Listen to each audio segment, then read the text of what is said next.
সকালবেলা ব্রেকফাস্ট করার পর থেকেই ইহানকে কিছুটা চিন্তিত লাগছে। সে মনে মনে ভাবছে যে সে কিভাবে অজুহাত দিয়ে এখান থেকে চলে যাওয়ার কথা বলবে অর্ণিতাকে, কিন্তু যে করেই হোক তাকে তো তার মায়ের আদেশ পালন করতেই হবে।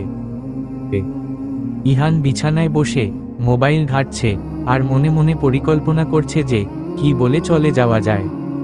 ইহানকে কিছুটা চিন্তিত দেখে অর্ণিতা তার পাশে এসে বসল। কোনো কথা না বলে অর্ণিতা ইহানের মুখের দিকে চেয়ে রইল, কিন্তু ইহান মোবাইল ঘাটাঘাটি করেই যাচ্ছে, তার দিকে একবারও তাকাচ্ছে না। তাই অর্ণিতাই নীরবতা ভেঙে বলল, কি ব্যাপার জনাব? তোমাকে এতটা চিন্তিত লাগছে কেন? দেখে মনে হচ্ছে কোনো বিষয় নিয়ে খুব টেনশনে আছো তুমি। অর্ণিতার কথা শুনে ইহান অর্ণিতার দিকে তাকিয়ে নড়েচড়ে বসল। মোবাইলটা ঘাটা বন্ধ করে দিয়ে বলল, আরে না না, তেমন কিছু না, সব ঠিক আছে। সব ঠিক আছে? তাহলে তোমার মুখে তো আমি স্পষ্ট চিন্তার ছাপ দেখতে পাচ্ছি। কি হয়েছে বলো আমাকে? এখানে কি তোমার কোনো অসুবিধা হচ্ছে বা অন্য কোনো সমস্যা হচ্ছে? যদি কোন সমস্যা হয়ে থাকে তাহলে আমার সাথে শেয়ার করো। আর এদিকে যেই কথা সেই কাজ, ইহানের কলিগ ফোন দিল ইহানকে অর্ণিতার সামনেই। ইহান আগে থেকেই তার কলিগকে শিখিয়ে দিয়েছে যে ফোন করে কি বলতে হবে। ইহানের কথা মতো তার কলিগ ফোন করে ইহানের শেখানো কথাগুলোই বলল। ইহান ইচ্ছে করে ফোন লাউডস্পিকারে রেখেছে যাতে অর্ণিতা সব শুনতে পারে। 2 মিনিটে কথা শেষ করে ইহান ফোন রেখে দিল। ইহানের কলিগের কথা শুনে আবারও অর্ণিতার মনটা খারাপ হয়ে গেল, কারণ ইহানকে আজকেই চলে যেতে হবে, নয়তো কালকে সে মিটিং অ্যাটেন্ড করতে পারবে না। আচ্ছা ঠিক আছে, টেনশন করলাম না, কিন্তু তোমার যদি কোনো কিছু নিয়ে টেনশন হয় বা অসুবিধা হয় তাহলে সবার আগে তুমি আমাকে বলবে, কারণ সুখ দুঃখ কষ্ট সবকিছু স্বামী স্ত্রীর মধ্যে ভাগাভাগি করে নিলে মন হালকা লাগে এবং টেনশন অনেকখানি কমে যায়। ঠিক আছে আমার বউ পাখি, এখন থেকে আমার সমস্ত কিছু তোমার সাথে ভাগ করে নিব, এবার খুশি তো?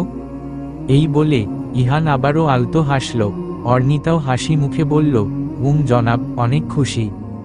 আচ্ছা তুমি বসো, আমি তোমার জন্য ফ্রিজের ঠান্ডা পানি দিয়ে লেমন জুস করে আনি। যা গরম পড়েছে আজকে, এটা খেলে শরীর মন দুটোই ঠান্ডা হয়ে যাবে। তুমি বসো, আমি এক্ষুনি বানিয়ে নিয়ে আসছি। এই বলে অর্ণিতা এই রুম থেকে চলে গেল। এদিকে ইহান আবারও মোবাইলটা হাতে নিল। মোবাইল হাতে নেওয়ার সাথে সাথেই তার মাথায় একটা বুদ্ধি এসেছে। সে জলদি করে তার অফিসের কলিগকে মেসেজ করে বলে দিল যাতে উনি একটু পর তাকে ফোন করে বলে যে কালকে অফিসে অনেক গুরুত্বপূর্ণ মিটিং আছে, তাই ইহানকে সেখানে অ্যাটেন্ড থাকতেই হবে, নয়তো কোম্পানির অনেক বড় লস হয়ে যাবে। যে করেই হোক যাতে ইহান কালকে অফিসে উপস্থিত থাকে। ইহানের কলিগ বারবার জানতে চাচ্ছিল যে উনি কেন বেহুদা ফোন করে এসব বলবেন, কারণ কালকে তো এমন কোন মিটিং অফিসে নেই, আর ইহানের ছুটিও এখনও শেষ হয়নি। তাহলে শুধু শুধু তাকে এমন নাটক কেন করতে বলছে ইহান? কিন্তু ইহান উনাকে বুঝিয়ে বলেছে যে সে অফিসে এসে সব খুলে বলবে, আপাতত যেন উনি তার এই উপকারটা করে দেন। ইহানের জোড়াজুড়িতে উনিও তার কথায় রাজি হয়ে গেলেন। কিছুক্ষণের মধ্যে অর্ণিতা লেমন জুস বানিয়ে ইহানের কাছে নিয়ে এলো। এই নাও জনাব, তোমার জন্য ঠান্ডা ঠান্ডা লেমন জুস। এই বলে অর্ণিতা ইহানের দিকে জুসের গ্লাস বাড়িয়ে দিল। জাজাকিল্লাহু খয়রান জনাবা। এই বলে ইহান অর্ণিতাকে চোখ টিপ মেরে একগাল হেসে জুসের গ্লাস হাতে নিয়ে চুমুক দিল জুসে। এক চুমুক দিতেই ইহান মুখটাকে কেমন যেন করে বলল, হে, এ কি জুস বানিয়েছ তুমি? একটুকুও মিষ্টি হয়নি, চিনি দিতে ভুলে গেছো নিশ্চয়ই। ইহান অর্ণিতাকে ধরে বলল, দেখলেই তো, আমার অফিসের কলিগ ফোন করে বলল যে কালকে যে করেই হোক মিটিংয়ে অ্যাটেন্ড করতেই হবে, নয়তো কোম্পানির অনেক লস হয়ে যাবে, কারণ কোম্পানির সব বড় বড় প্রজেক্টের দায়িত্ব আমার উপর। আমাকে আজকের মধ্যেই বাসায় ব্যাক করতে হবে। অর্ণিতা ভেবেছে ইহান হয়তো তাকেও সঙ্গে করে নিয়ে চলে যাবে। বিয়ের পর এই প্রথম বাপের বাড়ি এসেছে সে। কয়েকটা দিন সবার সাথে না থাকতে পারলে যে ভীষণ কষ্ট হবে তার। অর্ণিতা মুখ ভার করে বলল, কালকেই তো এলাম আমরা, আর আজকেই চলে যাব? অর্ণিতার মুখে এ কথা শুনে ইহান বলল, আরে না না, তোমাকে আমার সাথে যেতে হবে না, তুমি কয়েকদিন থাকো বাবা, ভাইয়া ভাবির সাথে আমি একাই চলে যাব, তুমি কয়েকদিন থাকো, তারপর আবার আমি তোমাকে এসে নিয়ে যাব। আমি এখানে থাকবো আর তুমি কি একা চলে যাবে? এটা কেমন দেখায়? আর ওই বাড়ির সবাই বা কি ভাববে বলো তো? আব্বু আর ভাইয়া তো ভেবেছে তুমি এ বাড়িতে 4-5 দিন থাকবে, তারা কত আশা করে রেখেছে, আর তোমাকে তো সেভাবে যত্ন আত্মীয় করতে পারেনি এখনো তারা। আরে না না, আমাদের বাসায় কেউ কিছু ভাববে না। আর এখানে আসার পর থেকেই তো বাবা আর আয়ান ভাইয়া আমাকে মাথায় করে রেখেছেন, যত্ন আত্মীর কোন কমতি রাখেননি। আলহামদুলিল্লাহ, এটাই তো আমার জন্য বড় পাওয়া, এর থেকে আর বেশি কি হতে পারে বলো? তবুও তো আব্বু শুনলে তো অনেক কষ্ট পাবে, তোমাকে তো কিছুতেই যেতে দিবে না আজকে। প্লিজ বউ পাখি, বাবাকে বুঝানোর দায়িত্ব তোমার, কারণ তুমি নিজের কানেই তো শুনলে যে কালকে অফিসে থাকাটা আমার জন্য কতটা জরুরি। প্লিজ তুমি বাবাকে বুঝিয়ে বললে তিনি অবশ্যই বুঝবেন। আমি দুপুরে লাঞ্চের পর একটু রেস্ট নিয়েই চলে যাব। এটা সেটা নানান কথা বলে ইহান অর্নিতাকে বুঝাতে লাগলো। অর্নিতা কত কিছু প্ল্যান করে রেখেছিল আজকের দিনটার জন্য, কিন্তু সবকিছু উল্টপালট হয়ে গেল। আর ইহানকে ছাড়া এই কয়েকদিন একা থাকতে হবে, এটা ভাবতেই অর্নিতার বুকটা কষ্টে ফেটে যাচ্ছে। কারণ এই কয়েকদিনে ইহানকে সে বড্ড ভালোবেসে ফেলেছে। ইহানকে ছাড়া একটা মুহূর্ত কল্পনা করাও যেন অর্নিতার জন্য কষ্টকর হয়ে যাচ্ছে। অর্নিতা ইহানকে জড়িয়ে ধরে কান্নাজড়িত কণ্ঠে বলল, না গেলে হয় না জনাব, আমি যে তোমাকে ছাড়া থাকতে পারবো না, তোমাকে ছাড়া এক মুহূর্তও যে আমি কল্পনাও করতে পারি না। ইহান অর্নিতাকে সান্ত্বনা দিয়ে বলল, মাত্র তো কয়েকটা দিন, তুমি এখানে সবার সাথে থাকো, ভালো লাগবে তোমার, আমি তো তোমাকে এসে নিয়েই যাব কয়েকদিন পর, কান্না করো না বউ পাখি আমার। দুপুরে লাঞ্চের সময় জাবেদ সাহেব, ইহান আর আয়ান একসাথে ডাইনিং টেবিলে বসেছে লাঞ্চ করার জন্য। অর্নিতা, মালিহা আর রহিমা পরে খাবে একসাথে। অর্নিতা খাবার সার্ভ করছে। খাওয়া দাওয়া শুরু করার আগেই ইহান অর্নিতাকে ইশারা দিয়ে বলল যাতে সে তার বাবাকে বুঝিয়ে বলে যে ইহান আজকেই চলে যাবে, অফিসের জরুরি মিটিং আছে তার।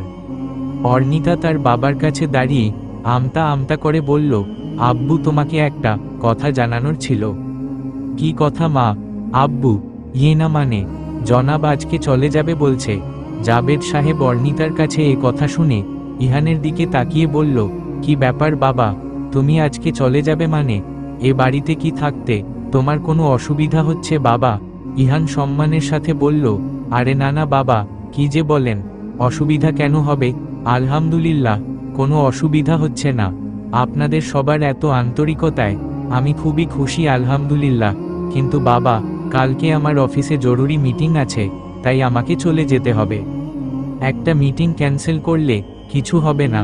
তুমি তোমার অফিসে ফোন করে বলে দাও যে তুমি তোমার শ্বশুর বাড়িতে বেড়াতে এসেছো, 4-5 দিনের আগে তুমি অফিসে যেতে পারবে না।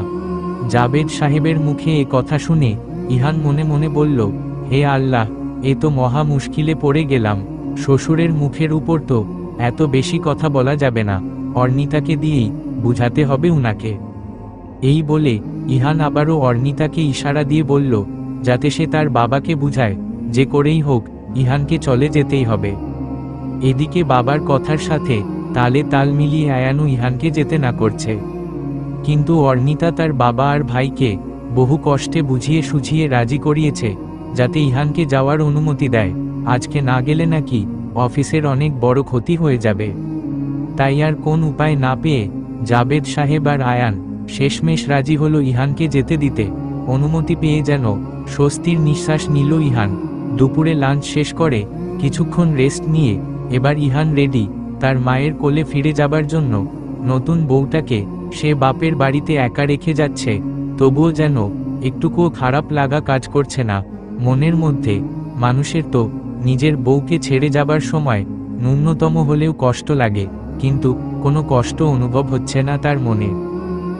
আর এদিকে বেচারি অর্নিতা ইহানকে ছেড়ে কয়েকদিন বাপের বাড়িতে একা থাকতে হবে ভেবেই যেন কলিজা ফেটে যাচ্ছে তার।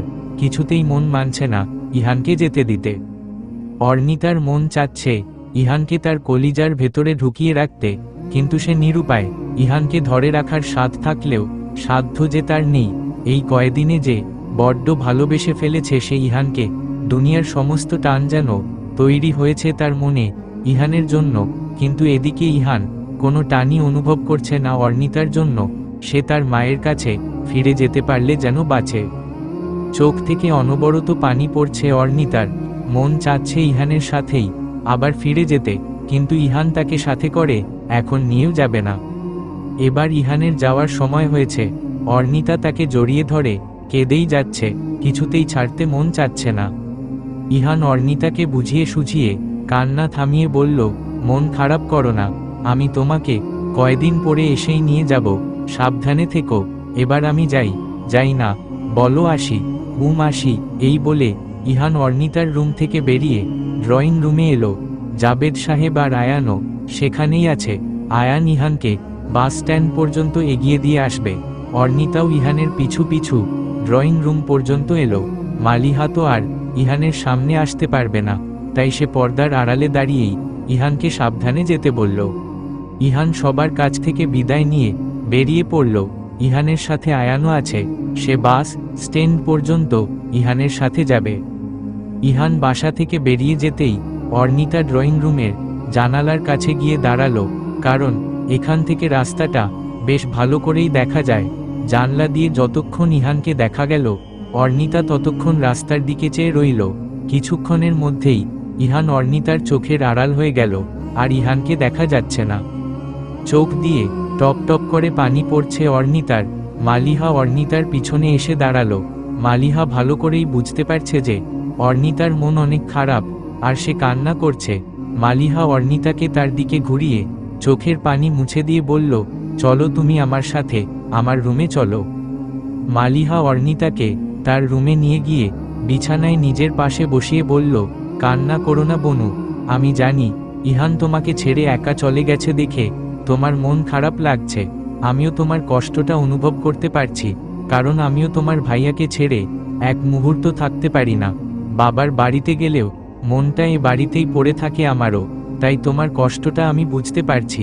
থাক, কান্না করো না, কয়দিন পর তো এসে তোমাকে নিয়েই যাবে, আর যখনই তুমি তাকে মিস করবে তখনই মেসেজ দিবে বা ফোন করে কথা বলে নিবে। এদিকে আয়ান ইহানকে টিকিট কেটে সুন্দর মতো বাসে তুলে দিল। এক্ষুনি বাস ছেড়ে দিবে। বাস ছাড়ার আগ পর্যন্ত আয়ান সেখানেই দাঁড়িয়ে রইল ইহানের জন্য। বাস ছেড়ে দিল। ইহান বাসের জানালা দিয়ে আয়ানের কাছ থেকে বিদায় নিয়ে নিল। ইহান যে বাসায় ফেরার উদ্দেশ্যে রওনা করেছে এটা সে তার মাকে বলেনি, কারণ সে তার মাকে আজকে না জানিয়ে গিয়েই সারপ্রাইজ দিবে ভেবেছে। আর যদি রাস্তায় থাকা অবস্থায় ফোন দেয় তাহলে বলবে যে সে আজকে আসতে পারবে না, কালকে আসবে। বাস চলছে আপন গতিতে। অর্ণিতা ইহানকে ফোন দিয়ে জেনে নিল যে ঠিকমতো বাসে উঠেছে কিনা, আর সব ঠিকঠাক আছে কিনা, আর বাসায় পৌঁছে যাতে তাকে ফোন করে জানায়। ইহান অর্ণিতাকে জানিয়ে দিল যে সে ঠিকমতো বাসে উঠেছে আর সব ঠিকঠাক আছে, আর বাসায় পৌঁছে সে তাকে জানাবে। মাঝ রাস্তা পর্যন্ত যেতেই সাহারা বেগম ফোন দিল ইহানকে। আর যেই কথা সেই কাজ। ইহান তার মাকে সারপ্রাইজ দেওয়ার জন্য বলেনি যে সে আজকে বাসায় ফিরে আসছে। আর ইহান আসবে না শুনে তো সাহারা বেগম রেগেমেগে অভিমান করে গাল ফুলিয়ে ফোন কেটে দিলেন। মায়ের এমন কাণ্ড দেখে মনে মনে হাসছে আর বলছে, একটু ওয়েট করো মামনি, তোমার ইহান তোমাকে সারপ্রাইজ দেওয়ার জন্য তোমার কাছেই ফিরে আসছে। ঘণ্টা খানেকের মধ্যেই বাসায় পৌঁছে গেল ইহান। বাসার দরজার সামনে দাঁড়িয়ে কলিং বেল বাজালো, কিন্তু কেউ দরজা খুলছে না। তাই আবারও কলিং বেল বাজালো ইহান। এদিকে নিজের রুমের মধ্যে বসেই ফেসবুক স্ক্রলিং করছিলেন সাহারা বেগম। কলিং বেল দেওয়ার পরেও লায়লা দরজা খুলে না দেওয়ায় সাহারা বেগম লায়লাকে ডাকতে লাগলেন। লায়লা, এই লায়লা, মরে গেলি নাকি? কখন থেকে কলিং বেল বাজছে, দরজা খোলার নাম গন্ধও নেই তোর। লায়লার সারা শব্দ না পেয়ে সাহারা বেগম নিজেই এলেন দরজা খুলতে। দরজা খুলেই সারপ্রাইজড হয়ে গেলেন তিনি। দরজা খুলতেই ইহান জোরে মামনি বলে সাহারা বেগমকে জড়িয়ে ধরে বলল, সারপ্রাইজ। ছেলেকে দেখে তো খুশিতে আত্মহারা সাহারা বেগম, কারণ তার খাঁচার পাখি তার খাঁচায় ফিরে এসেছে তার কথায়। সাহারা বেগমও ইহানকে জড়িয়ে ধরে বললেন, ওরে দুষ্টু রে, তুই না বললি তুই আজকে আসবি না, তাহলে কিভাবে এত তাড়াতাড়ি চলে এলি? আয় ভিতরে আয়। সাহারা বেগম আর ইহান ড্রয়িং রুমে সোফায় গিয়ে বসল। ইহান সাহারা বেগমের দিকে তাকিয়ে বলল, তুমি কোনো আদেশ করবে, আর সেই আদেশ আমি মানব না, সেটা কখনো হয়? তোমাকে সারপ্রাইজ দিব বলে একটু দুষ্টুমি করেছি আর কি। তুমি যখন ফোন করেছিলে তখন আমি বাসে ছিলাম, সেজন্য তোমাকে জানাইনি যে আমি আসতেছি। ওরে আমার দুষ্টু সোনা পাখি রে, এজন্যই তো তোকে এতটা ভালোবাসি। যা ফ্রেশ হয়ে আয়, আমি লায়লাকে বলছি তোকে নাস্তা দেওয়ার জন্য। আচ্ছা ঠিক আছে মা, আমি আমার রুমে যাচ্ছি তাহলে।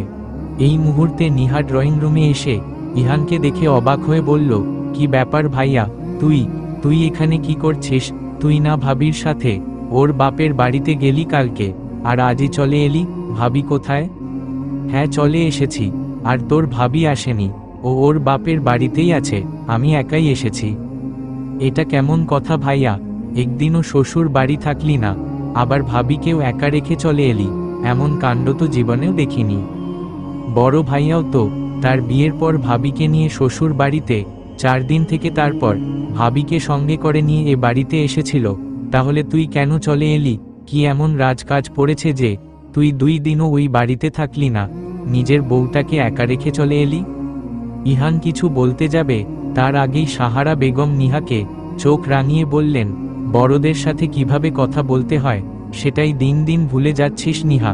ইহানকে আমি চলে আসতে বলেছি, কয়েকদিন পর ও গিয়ে আবার বৌমাকে নিয়ে আসবে। ছেলেদের শ্বশুর বাড়িতে এতদিন থাকা ভালো না, আর আমিও ওকে ছাড়া থাকতে পারি না জানিস না? তাহলে ভাইয়াকে বিয়ে কেন করিয়েছ? সারা জীবন নিজের কাছে রেখে দিতে। এই বলে নিহা নিজের রুমে চলে গেল। দিন দিন নিহা মুখে মুখে বড্ড তর্ক করতে শিখেছে। ওর ব্যবস্থা করছি দাঁড়া, বড্ড পেকেছে, ওর পাকনামি আমি বের করছি। আজ তোর বাবা আসুক, তোর বাবাকে বলবো ওর বিয়ের ব্যবস্থা করতে, তাহলে পাকামো বের হয়ে যাবে। যা বাবা, তুই ফ্রেশ হয়ে নে, আমি লায়লাকে নাস্তা রেডি করতে বলছি। ইহান নিজের রুমে চলে গেল ফ্রেশ হতে। ইহান ফ্রেশ হতে হতে মাগরিবের আজান পড়ে গেল, তাই ফ্রেশ হয়ে নামাজটাও পড়ে নিল। নামাজ শেষ করে ডাইনিং টেবিলে এলো নাস্তা খাওয়ার জন্যে। সাহারা বেগম নাস্তা নিয়ে বসে আছে ইহানের জন্য। ইহান তার মায়ের কাছে এসে বসতেই তার ফোনটা বেজে উঠল। চলবে ইনশাআল্লাহ। গল্পটি ভালো লাগলে লাইক করে দিন। আমাদের পরবর্তী গল্প সবার আগে পেতে চাইলে চ্যানেলটি সাবস্ক্রাইব করে রাখুন। কে কোথায় থেকে গল্পটি শুনছেন প্লিজ কমেন্ট করে জানাবেন। আসসালামু আলাইকুম।